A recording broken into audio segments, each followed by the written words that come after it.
boa tarde! Estamos começando mais uma live para a glória do Senhor. Eu gostaria, desde já, de agradecer as pessoas que estarão ao vivo conosco nesta live de hoje e as pessoas que vão assistir depois, né, que esta live tiver já no YouTube. E aproveitando para pedir que vocês vão lá, se inscrevam no canal, né, ative a notificação, tem um sininho, que é só clicar no sininho. E todas as vezes que a gente clica no sininho, a gente recebe a notificação quando a gente posta algum vídeo novo. Então, você vai receber as notificações, tá? Aproveita para curtir, para comentar e para compartilhar a palavra de Deus. E eu já abençoo hoje, em nome de Jesus, esta live, para que quem, né, for alcançado por essa palavra de hoje seja abençoado, seja abençoada, seja um canal de bênção também, seja edificado através da palavra que nós vamos receber hoje. Hoje é um tema muito legal, que nós vamos falar sobre Moisés, e eu gostaria agora eu vou convidar aqui o nosso convidado de hoje, e gostaria que vocês recebessem com muito carinho o pastor Sandro Bofá. E eu vou convidá-lo aqui.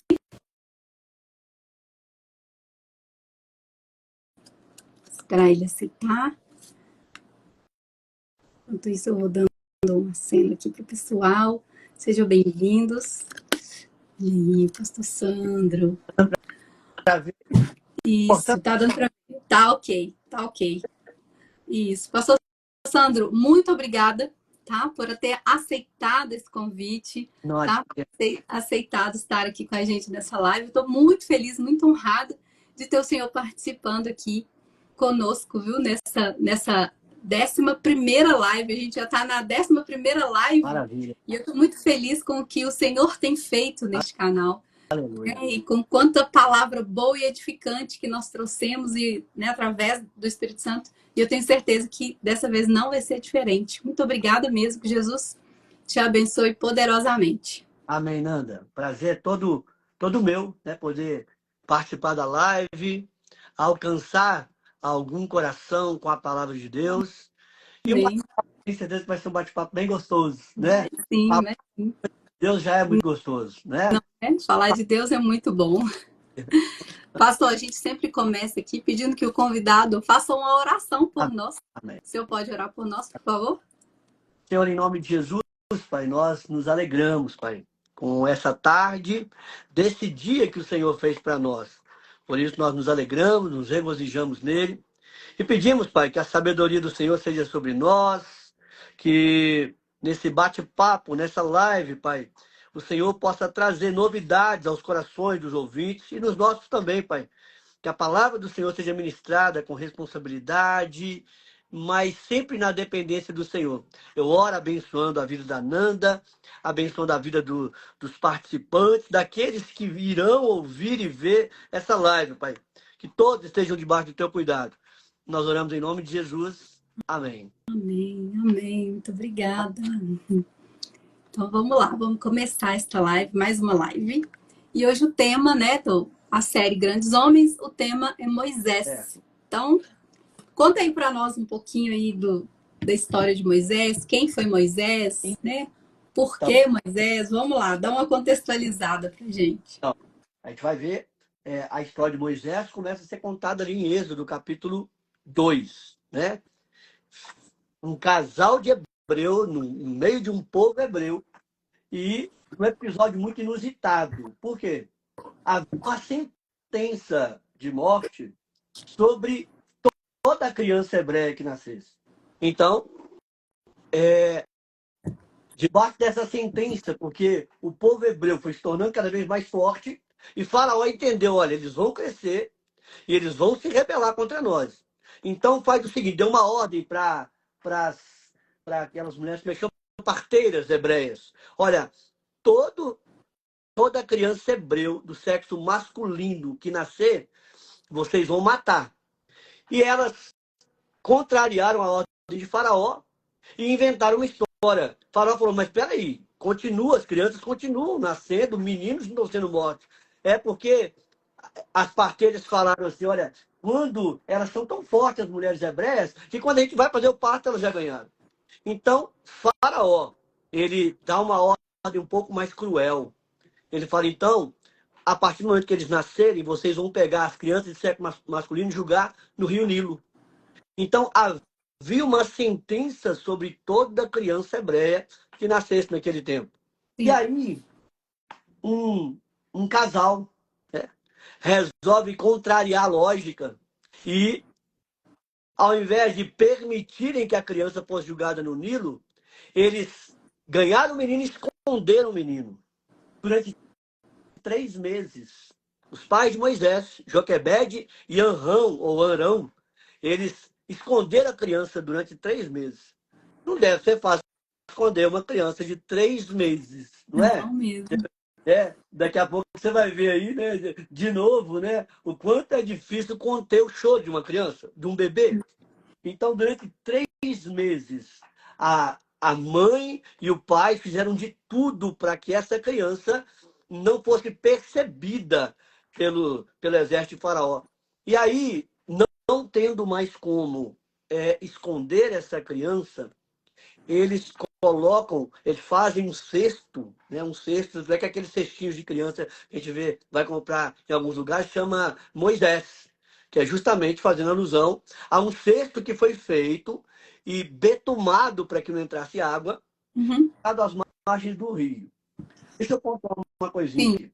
Tem gente que acha que Joquebede pegou a criança, colocou no rio e deixou o rio levar.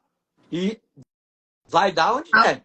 própria A sorte, própria né? sorte. Não foi isso, né? Então, ela intencionalmente coloca a criança dentro do cesto e coloca as margens do rio onde ela sabia que a filha de Faraó iria se banhar. Então, Sim. intencionalmente, mas debaixo do olhar dela ainda, ela planejou, eu acredito inspirada pelo próprio Deus, ela planejou, ela intencionalmente colocou a criança no lugar e na hora certa. E porque a filha de Faraó foi tomar banho naquele momento e ouviu o choro Uhum. de Moisés. Inclusive, o nome Moisés é tirado das águas. Né? O significado do nome dele é tirado das águas. E ali, a filha de Faraó percebe aquela criança chorando, se afeiçoa pela criança. E a irmã de Moisés estava correndo por fora, percebendo também, intencionalmente falou: olha, vem cá, eu conheço uma mulher que pode dar mamar para ele. E aí a filha de Faraó falou: então você vai dar, vai chamar essa mulher, ela vai amamentar, e no período do desmame eu tomo ele de volta para mim. Sim. Então, uma estratégia que deu muito certo. Né? Estratégia que deu. Isso, a própria irmã cuida, né, para que ele não desvie o caminho, e ela chama a própria mãe do pequeno Aquele Moisés. primeiro cuidado, a amamentação toda, Joquebede pôde desfrutar com seu filho. Sim. E no tempo certo, ela teve que devolver agora para a filha de Faraó. E Moisés foi criado para ser príncipe no palácio de Faraó. Foi criado com toda a educação, com toda a alimentação, com todo um cuidado, todo um preparo que certamente, trabalhando como filho de hebreu, ele não teria. Então, Sim. eu acredito muito que Deus já estava preparando esse homem. Por que eu falo que Deus estava preparando? Porque lá em Salmo fala que os céus são do Senhor e a terra ele deu ao filho dos homens. Deus nos deu a terra para dominar e os céus são dele. Uma vez que Deus nos deu a terra, a partir de agora, Deus sempre vai usar alguém da terra para fazer a vontade dele. Então, havia já um clamor diante de Deus para que o povo hebreu fosse liberto de um cativeiro de mais de 400 anos. Sim. Então, havia uma necessidade de Deus e havia alguém gerando um filho na terra. E é muito importante a gente gerar aquilo que é não uma necessidade de Deus, mas como eu poderia falar, a gente está gerando algo que possa ser resposta para o que Deus vai fazer. Sim. Então, Deus já estava ouvindo o clamor de um povo, já estava subindo aos céus, pedindo um libertador. E Deus, na terra, já tinha alguém gerando um filho em condições adversas, e Moisés deveria ser preparado em condições adversas para cumprir um propósito do próprio Deus. Então, Moisés foi preparado na terra para cumprir um propósito do céu. E ali ele ficou todo esse tempo sendo cuidado por Faraó, na educação do Egito, na alimentação do Egito, aprendendo as artes do Egito, até que um belo dia. Posso continuar contando a história? Pode, fica à vontade. Até que um belo dia, eu acredito que não foi a primeira vez que Moisés ele vê um egípcio tratando mal um hebreu. Eu acredito que ele viu isso várias vezes. Até que um dia ele vê e não consegue se conter. E olha para um lado, olha para o outro e fala, não tem ninguém vendo. E ele vai e mata esse egípcio e coloca esse egípcio, enterra ele na terra. Só que alguém viu. E a notícia chegou para Faraó. E agora Moisés tem que fugir de tudo aquilo que ele tinha desfrutado. Ele tem que fugir, ir para o deserto de Midian.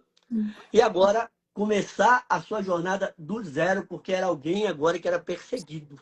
Sim. E ali, Moisés casa, Moisés desenvolve família, Moisés vai cuidar de ovelha, vai morar no deserto, e isso é 40 anos. Você imagina que quer ficar 40 anos, né? Sem perspectiva.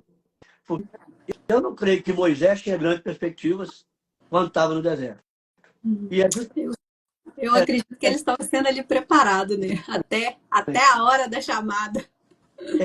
eu acho que é isso que a gente não consegue perceber muitas vezes, né? É que o deserto é um tempo de preparação. Falar isso é muito bonito. Sim. Viver essa realidade é muito difícil de, né? Como é que isso pode cooperar para o meu bem?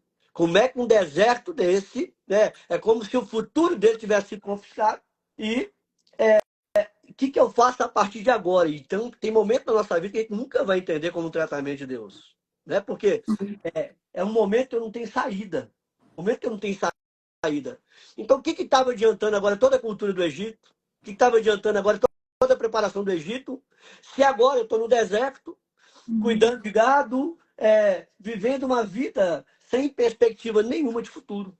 Quantas vezes a gente... Eu acredito que ele tenha também ficado com emoção assim conflitante, né? Eu era egípcio, eu matei um egípcio para proteger um hebreu. Como que é isso? Por quê? Né? Que sentimento confuso. Depois ele foge e aí ele fica com aquilo remoendo. Eu penso, Fernanda, não tenho isso na palavra, mas eu penso que ele deve ter sentido algo nesse parecido com isso. E é legal a gente ir para dentro do personagem, né? Você falou, eu acredito, se fosse eu ia estar conflito dentro de mim, não é? Porque eu tenho sangue hebreu, mas vivenciei minha infância e minha juventude toda no Egito. Agora, é interessante. Mas ele não sabia, né, pastor, que ele era hebreu. Eu não sei se sabia. É porque na palavra não fala que ele... Exatamente. Eu não sei em qual momento ele foi tirado da mãe dele, se ele já tinha alguma consciência disso. Né? Mas é interessante que quando Deus se revela a ele, 40 anos depois, numa sarça, deixa eu voltar um pouquinho, eu entendo também que tem muitas coisas que para Deus nos usar, primeiro ele vai esvaziar a nossa bagagem. Então, ele tinha toda uma preparação, mas que Deus não ia utilizar aquela preparação. Então, Deus muitas vezes permite esse tempo de deserto para a gente se esvaziar, porque a gente se acha. né? Então Deus vai usar a minha massa de conhecimento, Deus vai usar o meu diploma, Deus vai usar eu acredito que Deus usa sim massa de conhecimento e tudo, mas dentro de um propósito específico. Então ele teve que se esvaziar de tudo aquilo que ele recebeu no Egito. E agora Deus se revela a ele numa sarça ardente. É uma planta que pegava fogo e não se consumia. E Deus se revela a ele dessa forma, atrai ele para esse lugar, e Deus fala com ele algo interessante, que Deus fala assim, olha, eu tenho visto a aflição, eu tenho visto a aflição do meu povo, e eu não vi hora nenhuma Deus repreendendo Moisés pela morte do egípcio. Mas muito pelo contrário, eu vejo Deus falando, eu também vi a aflição desse povo. Agora, se Deus viu, quer ver? Deixa eu tentar achar o texto que ele fala. Capítulo 3, verso 7 diz assim: disse ainda o Senhor, certamente vi a aflição do meu povo que está no Egito e ouvi o seu clamor por causa dos seus exatores. Conheço-lhe o sofrimento. Eu também acho que Deus, ele estava falando, Moisés, assim como você se indignou com a aflição que estava sendo gerada aos hebreus, eu também estou indignado. Então, olha, o que eu precisava era essa indignação para eu usar. O que eu precisava era essa revolta que você teve quando viu os hebreus sendo castigados. É essa revolta que eu quero usar. Essa indignação. E Deus fala, aquilo que você viu, eu também vi. Então, eu acredito que nessa hora Deus estava falando, olha, essa indignação sua eu vou usar. Essa revolta sua eu vou usar para libertar o meu povo. Então, a gente às vezes está indignado com as coisas erradas. A gente está indignado contra Deus. A gente está indignado contra uma situação. E Deus fala, você está com a indignação errada. Né? Você tem que indignar contra a coisa certa. Se vai revoltar, a revolta contra a coisa certa. E Deus fala, essa revolta que está no teu coração, essa indignação no teu coração, é isso que eu vou usar. Então, a partir dali eu entendo muito bem que o chamado estava estabelecido. Por quê? É esse coração que eu vou usar. Esse coração. E o período de deserto também serviu para o homem ficar manso. Né? Esse período de deserto serviu para ele ficar humilde. Porque Deus precisava de usar alguém manso e humilde para fazer aquilo que era necessário. E nessa hora, Deus fala, o que você tem na mão? Eu tenho uma vara, tenho um bordão. O que é isso diante de uma promessa de libertar um povo? Não é nada. Na nossa perspectiva natural, é como se Deus fosse usar a Nanda e falasse, Nanda, o que você tem? Eu tenho a minha formação profissional. Eu tenho disposição. Eu tenho talento. E talvez para um chamado que Deus tem, você acha que isso é pouco. Mas Deus fala, é isso que eu vou usar. É isso que eu vou usar. Aí fica esperando Deus acrescentar algo. Não. Eu vou usar a partir daquilo que você tem. Então, o que você tem na mão? Eu tenho uma vara e isso vai ser o que eu vou usar para libertar o povo. Interessante, né? Muito. Isso me faz lembrar que você falou sobre gerar, né? A gente tem que gerar no espírito algo que Deus planta no nosso coração. Exatamente. NandaCast, Deus colocou no meu coração 1 ano atrás. E a gente, quando Deus dá a gente uma promessa, a gente já quer que semana que vem já está executada. Não é assim, né? Exatamente. E nós geramos esse propósito, esse projeto durante um bom tempo. E quando foi em janeiro, Deus falou exatamente isso. Agora é a hora. Esse é o tempo. Aí eu falei, mas como? Eu não tenho um estúdio, eu não tenho recurso. Aí o Espírito Santo falou no meu coração, o que você tem nas suas mãos? Aí eu pensei e falei assim, eu tenho um celular e eu tenho internet. E eu tenho o meu ex-me aqui. É isso que eu vou... Pronto, é isso que você vai utilizar, é o que você tem nas mãos. Né? O resto deixa comigo. Está funcionando o que Deus vai fazer a partir do que Ele vai trazer primeiro na nossa mão. A gente tem, olha, ainda que eu tenha perdido muita coisa, ainda que eu esteja vivendo um tempo de deserto, Deus sempre deixa alguma coisa para ele usar. Ah, eu Sim. perdi minha vida financeira, eu perdi isso, perdi aquilo. Deus sempre deixa algo que ele vai usar. Deus nunca permite que tudo seja tirado. Tudo é muita coisa. Então Deus sempre deixa algo e ele vai usar a partir desse algo que ele deixou. No caso de Moisés, deixou um bordão. E a Sim. partir, né, desse encontro com Deus coloca um desafio muito grande, né? Voltar agora para o Egito Ele pegou. e falar para Faraó para libertar o povo. Cara, Moisés tentou de todas as formas, não, esse negócio é para mim não. Eu sou pesado de língua, né? Esse pesado de língua, alguns dizem que é uma gagueira, mas É, eu sou pesado de língua, não consigo falar. E consigo falar. quantas vezes a gente não é assim, não é? Olha, isso não é para mim. E, Dá desculpa, né? Ai, não, eu não tenho jeito para isso. exatamente. Eu também não tenho o menor jeito para esse negócio aqui. Pastor, Mas mas por que que Deus escolheu Moisés se ele era um fugitivo do Egito e um ex-príncipe do Egito? Por que Moisés? Por que não seria mais fácil escolher um hebreu já dentro do povo lá? mas Plano de essa Deus, né? eu não sei te responder, Nanda. Por quê? Eu acredito, cara, que antes das habilidades naturais, Deus, como o próprio Samuel disse para Jessé, né, Uhum, quando ele ungiu o novo rei de Israel, falou: olha, vocês veem o exterior, eu ainda vejo o coração. Então, Deus sabia que ali tinha um homem com coração humilde, com coração manso, alguém queria fazer a sua vontade.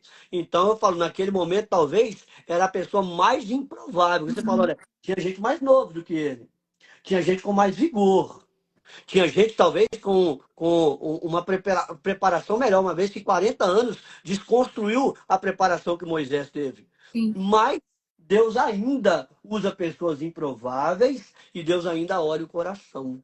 Não é? Sim, Por isso que Deus está usando a vida e está usando a sua vida. sim. Deus poderia usar pessoas muito mais inteligentes, muito mais preparadas, muito mais versadas na palavra, mas usa o Sandrinho aqui, a Nandinha ali, não é? Com Aí tá, a resposta era essa que eu queria ouvir.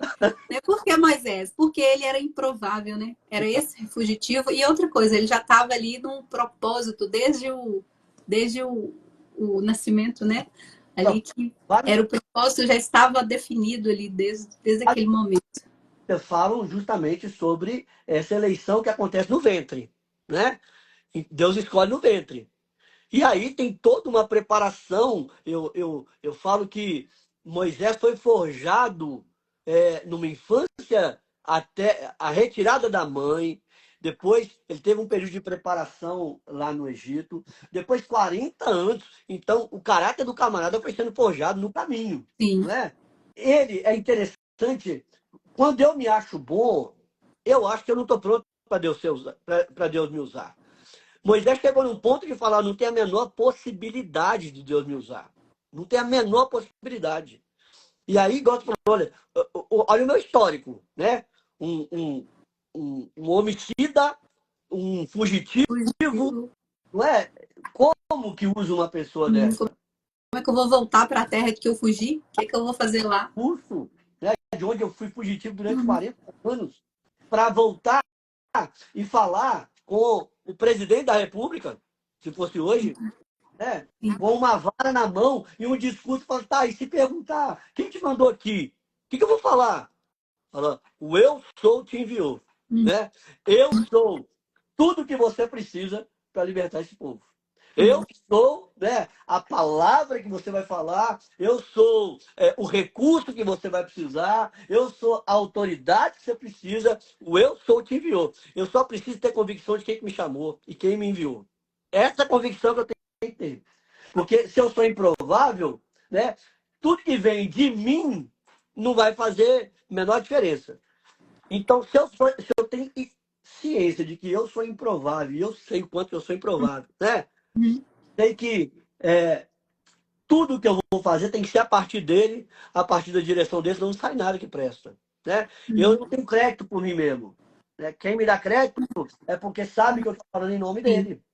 E aí, a partir do momento que ele assume, né, a missão, Deus trabalha de forma extraordinária para poder libertar. Moisés é um cara tão excepcional que não é só o cristão, né, que tem ele como patriarca, né? As maiores religiões do mundo, todas elas têm Moisés como um profeta. Moisés foi profeta, foi libertador, foi legislador, um cara excepcional que até os 80 anos de idade estava no deserto cuidando de nada, Uhum. né? Então, essa coisa de Deus usar as pessoas impróprias, Deus ainda continua fazendo isso, né? E depois ele estava com Moisés o tempo todo, né? É todos. Toda vez que, quando Moisés voltou, ele fez aquelas 10, mandou as 10 pragas e foi tudo Deus, não foi Moisés. Exatamente. Foi através dele. Não havia poder no bordão, né? Não havia poder no bordão, não havia, olha, a campanha do bordão, né? Não teve essa. Mas é o poder de Deus que se manifesta através do que Deus quisesse manifestar, né? Então, e Moisés tinha plena convicção de que ele era improvável, que ele mal sabia falar, mas o eu sou me enviou. Eu tenho que ter convicção de quem me enviou, né? E o próprio Jesus disse que nós faríamos coisas maiores ainda. E Deus continua usando pessoas improváveis como eu e você.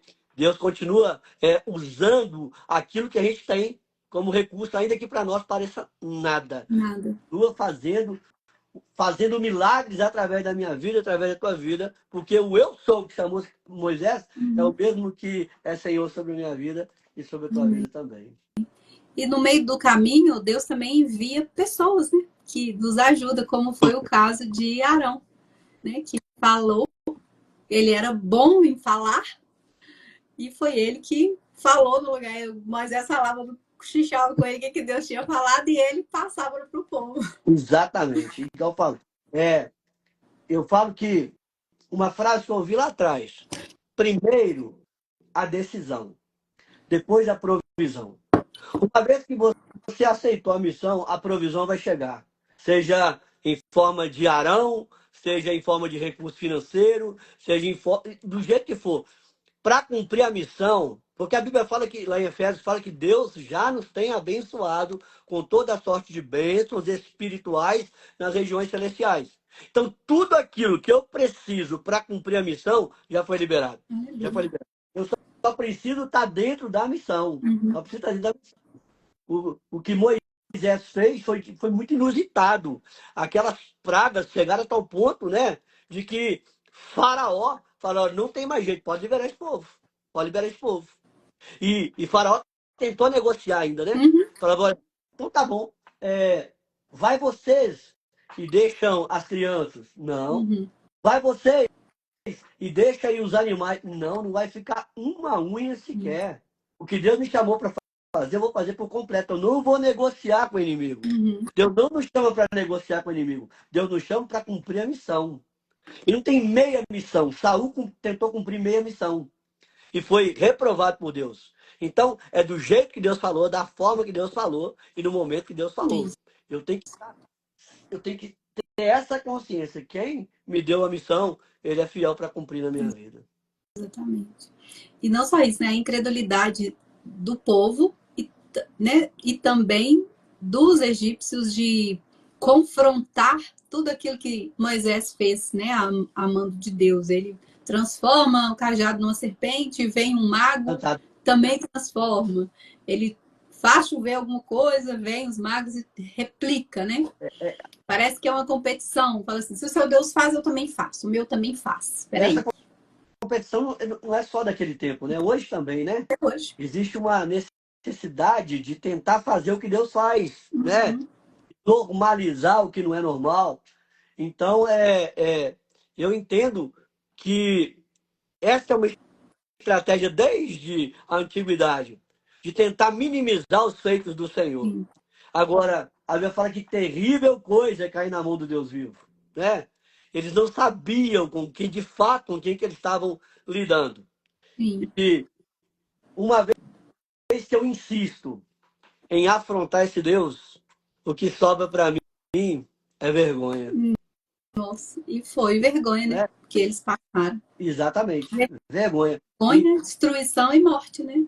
E quando Deus dá uma direção, cara, porque Moisés passou por muitos momentos delicadíssimos. Uma delas, eu chego diante do mar, o exército de Faraó vindo atrás, e o povo começa a murmurar, né? Olha, por que que nos trouxe para cá, para morrer no deserto? Morrêssemos lá. Lá Uhum. tinha lá caixão suficiente para a gente para cá. Então, toda uma murmuração. E Moisés chega diante de Deus para orar, e Deus fala para ele: Moisés, por que que você está clamando a mim? Diga o povo que marche. Tem horas que é para a gente orar. Tem horas que a palavra de Deus já foi liberada. O que eu tenho que fazer? Marchar, ainda que seja para o meio do mar, né? Um mar de problemas, uma situação difícil. A palavra já foi liberada. Outro dia eu ouvi algo interessante, falando assim, olha, alguma pessoa disse assim, olha, eu não estou ouvindo mais a voz de Deus. Já tem um ano que eu não ouço a voz de Deus, tem meses que eu não ouço a voz de Deus. E a pessoa disse assim, olha, quando foi a última vez que você ouviu a voz de Deus? Se lembra da última vez que Deus falou com você? E volta lá e faz o que Deus falou. Porque Deus não vai liberar uma nova palavra, uma vez que ele Eu já não liberou, obedecer. né? Então, Exatamente. Moisés, não precisa, nessa situação, não precisa orar. Por quê? Porque você já sabe o que tem que fazer. Diga ao povo que marche. E muitas vezes, diante das circunstâncias, a gente quer que Deus libere uma outra palavra. Né? A gente Uhum. quer tal coisa. E uma vez que Deus liberou a palavra, ele tem compromisso com a palavra dele. E ele não volta atrás. E Deus vai nos pedir coisas, muitas vezes, que a gente vai tentar uma forma de negociar com Deus, de mudar a ideia de Uhum. Deus, mas Deus não se curva diante do meu medo, diante das minhas angústias. Aquilo que Deus falou para fazer, eu preciso Uhum. fazer. E marcar É, com tanto como de... diz a palavra, né? Nossos olhos não viram, nossos ouvidos não ouviram e nem chegou ao nosso coração o que Deus vai É fazer. verdade. Então, é assim, não que eu concorde com o povo, mas se tá ali no mar na frente, não tem para onde ir, né? Então a gente não consegue, não tem dimensão daquilo que Deus pode fazer, E, né? E o que o Deus pôde fazer? Abrir o mar era uma coisa que era inimaginável. e que pavor, né? O inimigo está atrás e o mar na minha frente. Eu criei expectativa no meu coração de que agora eu estava indo rumo a uma terra prometida. E olha a situação que eu estou agora. Irmão, tem situação que é um beco sem saída. Um beco sem saída. E aí, a gente tem que se apropriar da palavra que diz: eleva os meus olhos aos céus, aos montes, de onde me virá o socorro. É nessas horas que o único lugar que eu tenho para olhar é para o alto. Para frente tem mar, para trás tem Faraó. Então, o único Pra que cima. eu posso olhar é para o alto e de lá me virá o socorro. Uhum. O meu socorro vem de Deus que fez os céus e a terra. Então, nesses momentos difíceis, a gente está olhando para as circunstâncias, é um pavor realmente. Né? É o credor está aqui, o problema está ali, a enfermidade está ali, mas eleva os meus olhos montes, para o alto, de onde vem o socorro, e o socorro vem. Ainda mais, quando chegar nesse ponto, eu cheguei por obediência a Deus. Uhum. Estava naquela condição, por quê? Porque ele obedeceu a Deus. E a gente muitas vezes não consegue conciliar amor e dor. Então, se Deus mandou, então por que Deus está permitindo que eu passe por isso? Então a gente não consegue mensurar amor e dificuldade. A gente acha que Deus mandou, então agora vai ser fácil. E Deus nunca disse que ia ser fácil. Deus não falou que não ia ter mar para atravessar. Deus não falou que não ia ter gigante. Deus não falou nada disso. Deus falou: olha, eu vou pegar vocês e vou conduzir para uma terra que manda leite e mel. Agora, no caminho, irmão, se Deus contasse a esse povo tudo que eles iam passar, eles tinham saído do Ninguém Egito? ia. Não, Ninguém ia. Eu não. não iria.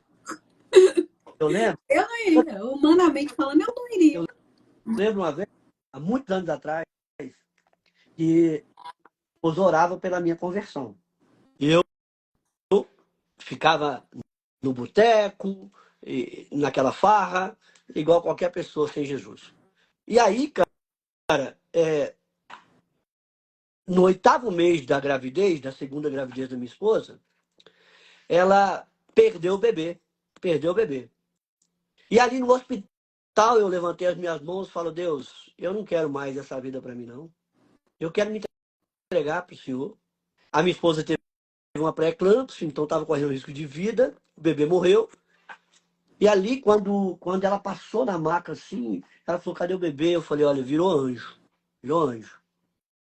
E aí, cara, eu fiquei pensando, depois, no dia seguinte, eu fui visitá-la e falei: olha, a partir de agora você ganhou um novo marido. Você perdeu um filho, mas ganhou um marido.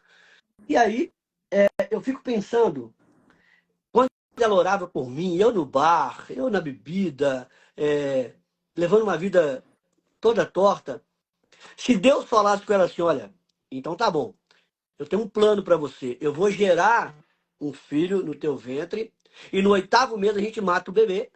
E aí seu marido vai se converter. Não vai converter. Você quer? Você topa? Deus nunca revela o plano, não. Deus dá a direção. Deus nunca revela o plano. Então, para que Deus alcançasse, me fizesse filho, eu precisei perder um filho. Para que eu fosse chamar de filho. Deus, na soberania dele, sabia da dureza do meu coração, né? E ele tinha uma forma de me alcançar. Agora, se esse plano fosse proposto para minha esposa, ela nunca ia aceitar. Nunca. Agora, se Deus tivesse proposto o plano para Moisés, Moisés tivesse colocado esse plano diante do povo, ninguém tinha saído do Egito. Então, Deus nunca dá o plano completo. Deus nunca dá o plano completo. E a gente, diante da dificuldade, a gente questiona. Fala: será que é Deus mesmo que mandou? Será que Deus mesmo está nesse negócio? Por quê? Porque a gente acha que a direção de Deus é ausência de dificuldade e não é.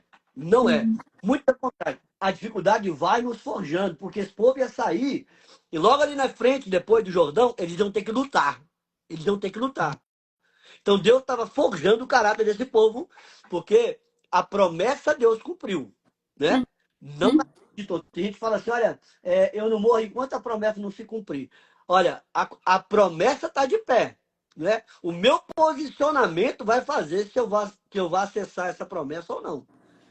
Esse povo que saiu lá, 600 mil homens, mais de 2,5 milhões de pessoas, desse povo, só Josué e Caleb acessou a promessa. Daquele povo que saiu. Então, a promessa Deus cumpriu, cumpriu.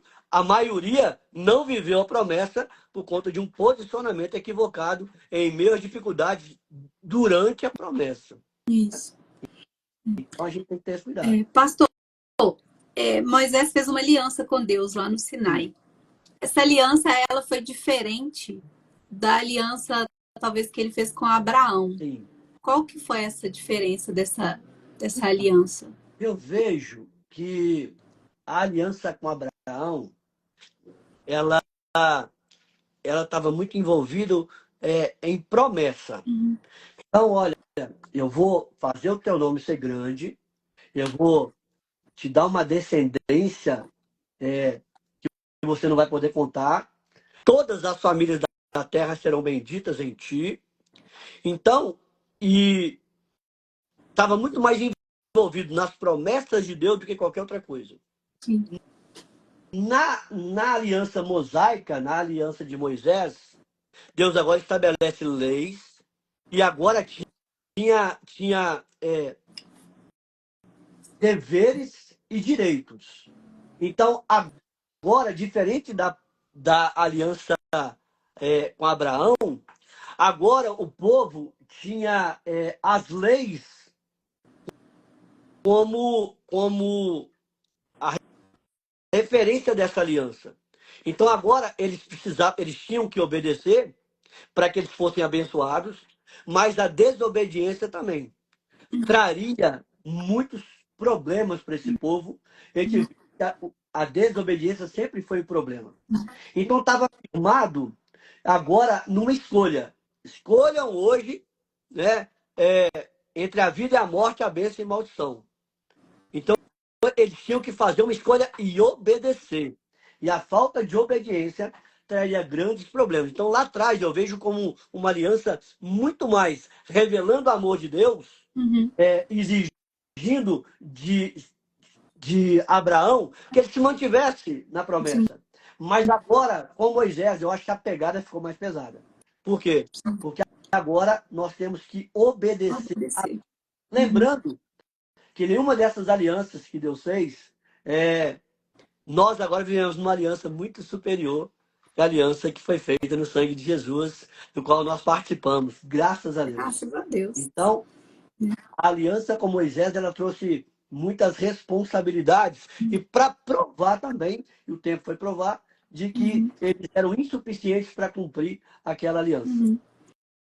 E não me recordo, foi nesse momento que Moisés desceu com os 10 mandamentos? Exatamente.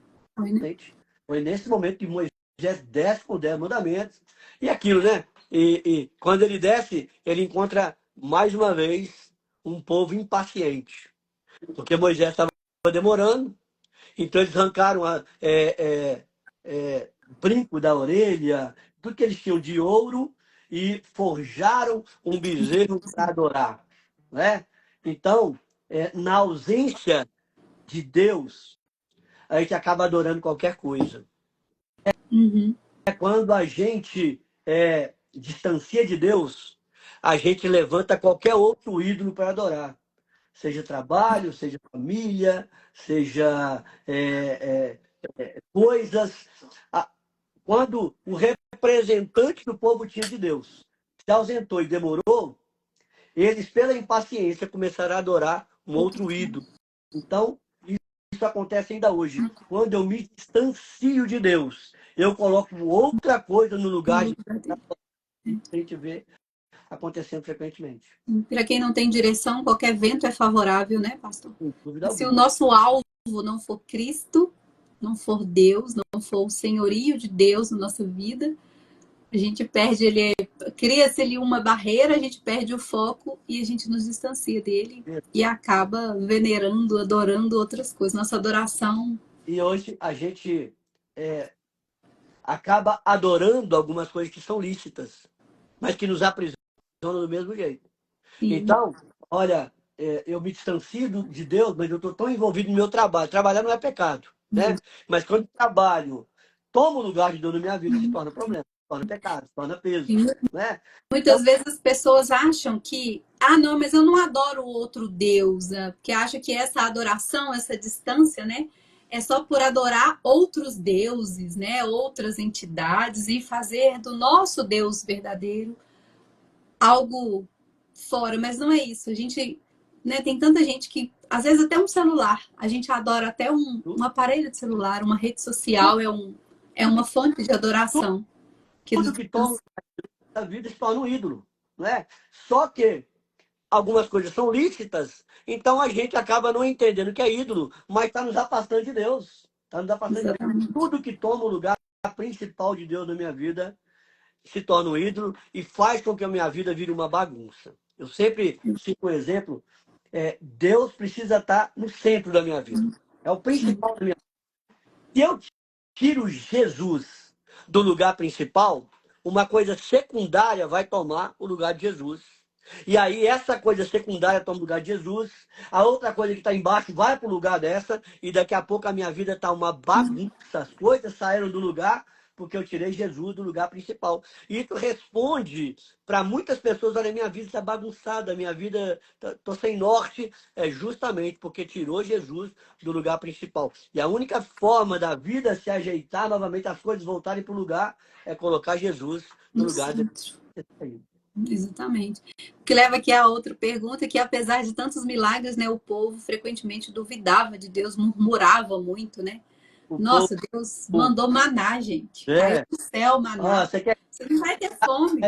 Era coluna de fogo para iluminar o povo, era nuvem para proteger do sol. Olha, o que mais que o pessoal queria, né? Provar o quê? Foi por falta de milagre. Manifestações assim miraculosas, né? Que aconteceram desde as pragas, durante a condução do deserto, como você disse. Você imagina a sua roupa não estragar durante 40 anos, a sua sandália não rebentou uma tira, não é? Ela cresce com o pé. Então, você imagina, esse povo via lá nuvem, coluna de fogo, mas ainda assim, eles estavam sempre se lembrando da comida do Egito. Sempre lembrando da comida do Egito. Sempre reclamando. Então, o que impediu esse povo de acessar o novo de Deus, de acessar a terra prometida, foi justamente a murmuração. Justamente a murmuração. Murmuração é ausência de fé. E murmuração é desconsiderar o que Deus já fez. Ou seja, nada que Deus fez está bom. Tem gente murmurando hoje porque não consegue olhar um dia antes, 5 dias antes. Olha o que Deus já fez na tua vida, Nanda. Olha o que Deus já fez na minha vida. Eu tenho uma dívida eterna com meu Deus. Então, murmurar hoje é desconsiderar tudo que Deus fez. Então, porque eu não atingi um objetivo agora, eu começo a reclamar, ignorando tudo que Deus fez. E é isso que o povo fez. Uhum. Ignorou toda a trajetória, todos os milagres. Eles queriam carne, e Deus mandava carne do céu. Eles queriam água, né? Mas chegou num Água ponto, da pedra. água da pedra. Cara, olha que Moisés era manso, né? Uhum. Deus falou para ele orar para a pedra. E o que ele fez? Bateu na Bateu pedra. na pedra. Saiu água? Saiu. Saiu. Bebeu, mas aquilo foi o que impediu Moisés de entrar na terra prometida. Olha, você vai ver, mas você não vai entrar. E aí a gente tem que ter muito cuidado, porque para a gente não ser guiado pela maioria, para a gente não ceder às pressões das pessoas. Uma vez que eu tenho uma direção de Deus, eu não posso ceder às pressões das pessoas. Uhum. Também debaixo dessa pressão que Moisés perdeu a cabeça e feriu a rocha. Né? Então eu tenho que ter muito cuidado. Em momentos difíceis, eu não posso ceder à pressão de quem quer que seja, uma vez que eu estou sendo guiado pelo Espírito Santo de Deus. E tem pessoas até bem intencionadas que querem nos tirar do propósito. Botam uma pressão psicológica em nós, né? Tentando nos poupar de uma futura dor, mas só não entende que está tentando nos tirar do propósito. Ela Então, estava atrapalhando o processo do Senhor nas nossas vidas. eu Né? tenho que ter convicção do meu chamado e de onde Deus está me guiando. Para quê? Para que eu não ouça outras vozes que me tirem do propósito, ou vai gerar um nível de irritabilidade em mim, que faça com que eu tenha atitudes que vai desagradar o coração de Deus. Então, a gente fala esse povo, cara, mas Nós somos esse povo. exatamente. Eu não sei se eu tivesse estava reclamando também. Nós somos esse povo muitas vezes. Lá na frente, né, quando Josué assume o comando desse povo, Deus, na conquista de Jericó, fala assim: vocês vão dar 6 voltas calados. Calado. Porque, imagina, se esse povo tem liberdade de falar, cara, eles iam dar essas voltas. Falei, cara, que loucura, que palhaçada é essa? Por que tem que dar 6 voltas? Que loucura, nem sei se foi Deus que falou, não. Josué deve estar maluco. Então, Deus, para evitar qualquer contaminação na missão, fala, agora vocês vão ficar calados, vocês não vão abrir a boca. Então, tem momentos, quando a gente não está entendendo muito, o melhor é ficar calado. Sim. A Porque acaba. fé tem uma voz, né? Sim. E aquilo que eu declaro é aquilo que eu vou viver. A nossa fé tem uma voz. E tem gente no meio da dor, no meio da angústia, mas libera muita maldição sobre a própria vida. Né? Sim. Amaldiçoa o momento, amaldiçoa tudo, duvida de Deus. E isso, a Bíblia fala que essa pessoa não pense que vai receber de Deus alguma coisa. Essa pessoa que é tão vulnerável assim na fé, não pense que vai receber de Deus alguma coisa. Uhum. A gente tem que voltar lá em Gênesis, né? Quando Deus fala, quando ele fala, faça-se a luz, né? E criou a luz do mundo, né? Faça-se, faça isso, faça aquilo. Então é pela fala. Se Deus falou e tudo deu certo, por que eu não vou falar e não vai dar? E assim, façamos o homem a nossa imagem e semelhança, né? Então, Jesus estava nesse projeto. Então, quando ele libera a palavra, cara, a palavra, e ela tem poder. E Jesus é o verbo encarnado. Jesus é a palavra de Deus. Né? Ele é a própria palavra. Então, em momentos difíceis, eu tenho que declarar a palavra, não tenho que declarar o que está no meu coração. Eu tenho que declarar a palavra de fé. Em momentos difíceis, eu tenho que declarar o que a Bíblia está falando. Porque a minha fé, ela tem uma voz. E aquilo que eu falar, aquilo autentica a minha fé. Então, em momentos difíceis, a última coisa que eu tenho que fazer é murmurar, é reclamar, é amaldiçoar. E isso a gente vê o tempo todo acontecendo. Se a gente não cuidar, a gente faz isso Sim, também. porque muitas vezes nós só olhamos a circunstância, ali a situação, a circunstância que está acontecendo. E a gente não consegue parar para olhar o que pode acontecer, o que Deus pode fazer através daqui, independente das circunstâncias que estejamos passando, né? Mesmo que estamos no deserto, rumo a uma terra prometida, onde a gente não sabe onde fica, onde não sabe qual caminho tomar, né? Mas as pessoas naquele, né? As pessoas naquele tempo preferiram murmurar e preferiram olhar a circunstância que eles estavam vivendo, deixando para lá os milagres, deixando para lá tudo aquilo de bom que Deus já havia feito, para apenas murmurar, questionar, duvidar. E é muito triste, né? Saber que ainda hoje a gente faz tanto isso. Não, e olha para você ver, cara. Olha o contexto que Deus nos havia tirado e havia uma promessa, uma terra que manda leite e mel, né? Sim. E aí, num certo momento, porque eles já estavam cansados, eles já estavam irritados, eles preferiam voltar para o lugar onde Deus os tirou, voltar a ser escravo, voltar, eles iam poder entrar numa terra e ter gozo daquela terra. Eles poderiam plantar para o seu próprio sustento. Eles viveriam um tempo que eles não tinham vivido ainda, mas eles estavam pensando em voltar. Então, quantas pessoas eu conheço e você conhece, que porque não esperaram o tempo de Deus, escolheram voltar para o lugar onde Deus tirou. Gente que estava escravo no mundo, Jesus operou milagre, arrancou elas de lá de mão forte, e agora, porque elas ainda não chegaram, né? Não acessaram algumas promessas, a promessa de salvação eles acessaram, mas porque não vivenciaram, não estão vendo com os próprios olhos algumas promessas, eles acabam desejando e até mesmo voltando para o mundo, voltando para um tempo de escravidão. Então, quando eu não sei para onde eu estou indo, a chance de eu voltar para o lugar onde Deus tirou é muito grande. Então, no meio da dificuldade, tem gente flertando com o passado, flertando com a velha vida. Por quê? Porque perdeu de vista a promessa. E aí eu volto a flertar com a vida anterior, uma vida desgraçada, opressora, uma vida sobre o jugo de Satanás. Nunca, nada que eu esteja vivendo hoje em Cristo pode se comparar com a vida desgraçada que eu vivia, mas ainda assim tem pessoas flertando com o passado e voltando para lá. Você não pode esperar. É verdade. Né? É verdade. Pastor, sabe o que me veio aqui à mente? É que muitas pessoas estão tão acostumadas a ficar vendo milagres, manifestação, aquela coisa toda assim, né? Que estão acostumadas a ver, por exemplo, em alguns cultos, alguns eventos, algumas ministrações, que parece que isso que é suficiente. A palavra não é mais suficiente, né? A confiança, confiar em Deus não é o suficiente. Parece que as pessoas estão buscando algo assim um pouco mais. É mais fantasioso, né?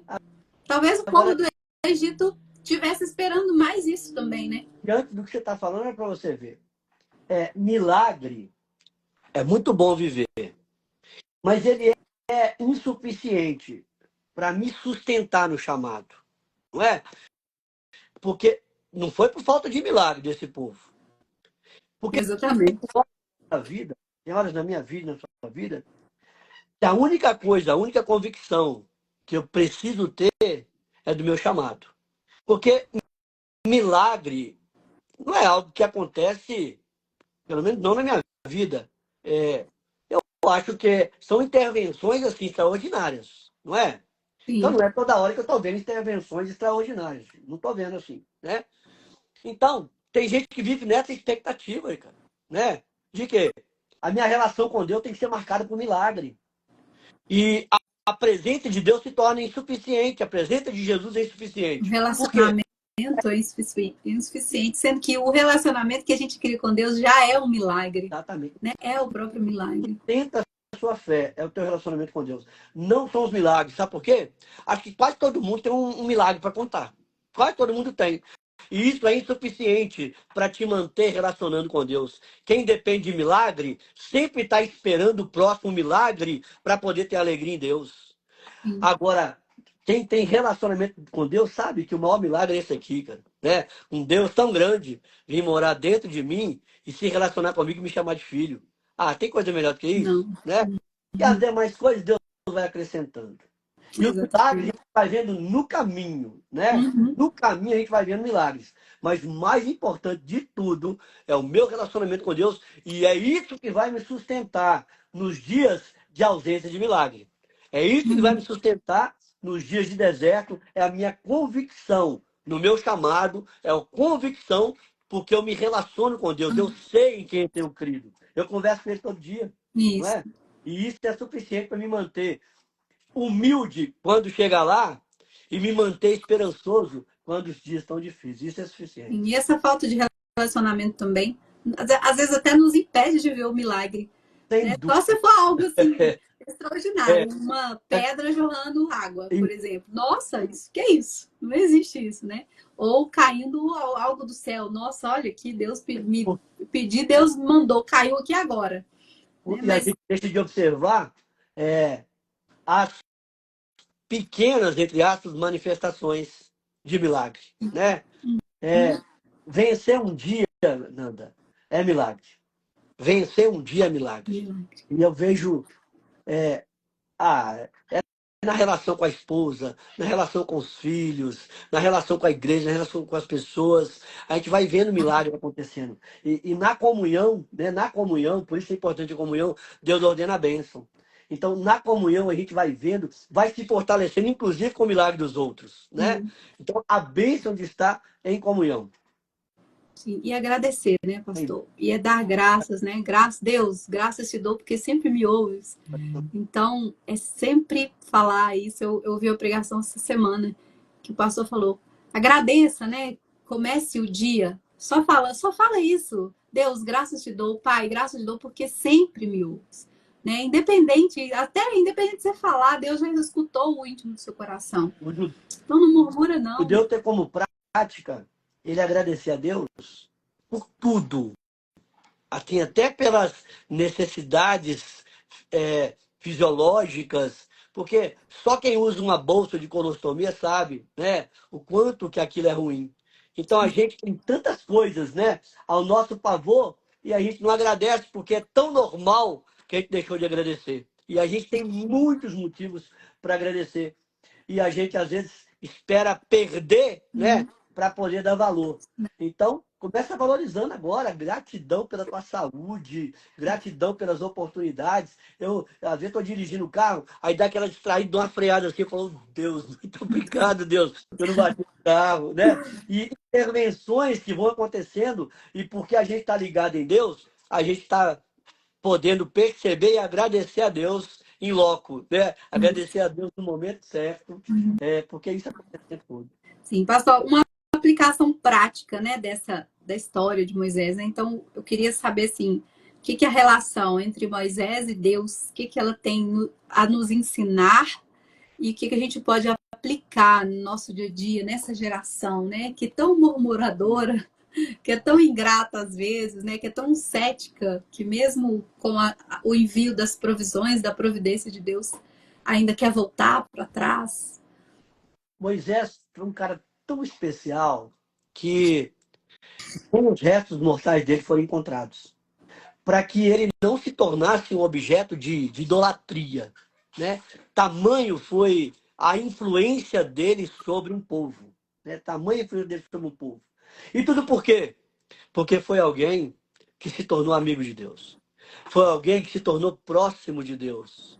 Foi alguém que foi intercessor do povo diante de Deus. Alguém que aprendeu a ouvir a voz de Deus. Moisés, ele foi isso tudo. E aí não pode esquecer que ele era um improvável. Quando a gente entende, cara, né? Tem compreensão do nosso chamado, tudo que a gente precisa é andar no nosso chamado. Andar no nosso chamado. Então, porque Moisés tributava tudo a Deus, toda a glória era de Deus, Deus fez com que se tornasse grande entre os homens. Quando nós entendemos o nosso chamado e tributamos tudo a Deus, cara, Deus pode fazer que o nome dele seja engrandecido através da nossa vida. E entender que Deus ainda chama gente comum, gente que está no deserto, gente improvável, gente com dificuldades, né? Olha, eu não sei falar. Pois bem, você vai aprender a falar. Você só precisa ter convicção do teu chamado.